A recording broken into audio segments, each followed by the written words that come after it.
What do you think the National Cabinet achieved today? Well, look, I'm still going through all that's come out from the National Cabinet. One of the good things, obviously, is more quarantine for Aussies overseas. That's good because the more people we can bring back home, the better. But look, you're right. I'm very frustrated at premiers shutting borders if someone sneezes in another state. Yes. It's got to the point of ridiculousness. I've got people in my electorate that work over in WA that are on contract work, that because one person come down with COVID-19 and they locked down Perth and shut the borders, that person in my electorate is not getting paid now. They don't have any work now.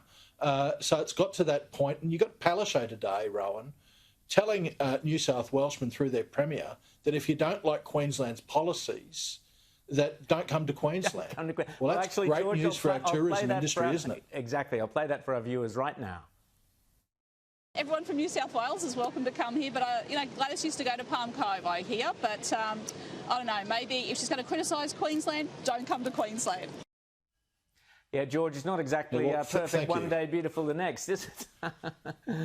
Reminds me of... Rowan, you go. We had in the Whitsundays, because we can laugh about it, but it is quite serious. I've got tourism operators on their knees. In the Whitsundays over December and January, there was over $25 million worth of lost bookings because Anastasia Palaszczuk shut the borders.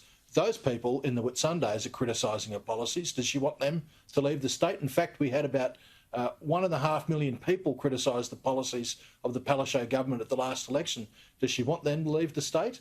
And what about all those tourists that didn't like the fact that there was a shutdown? She doesn't want them to come back and spend their money here? She's so arrogant. She is out of touch. It does remind me very much of Chris Bowen's line about if you don't like Labor, don't vote for us. We've now got Anastasia Palaszczuk saying if you don't like Labor in Queensland, don't come to Queensland, which seems, as you say, pretty rough on all those people whose businesses are in the tourism industry. Just very quickly before we go, George, electric cars are back on the radar again. Do you think the good folk up in your neck of the woods will be whizzing around in electric cars anytime soon? I don't see too many of them about. I see a lot of the state government's free electric car charges, and I think that I have scoped one electric car being recharged in the two units that are in my electorate. So it hasn't taken off, and I don't think it's going to take off anytime soon. George Christensen, always great to talk to you. Thanks so much for coming on Credlin this evening. We'll see you soon. Thanks, Rowan.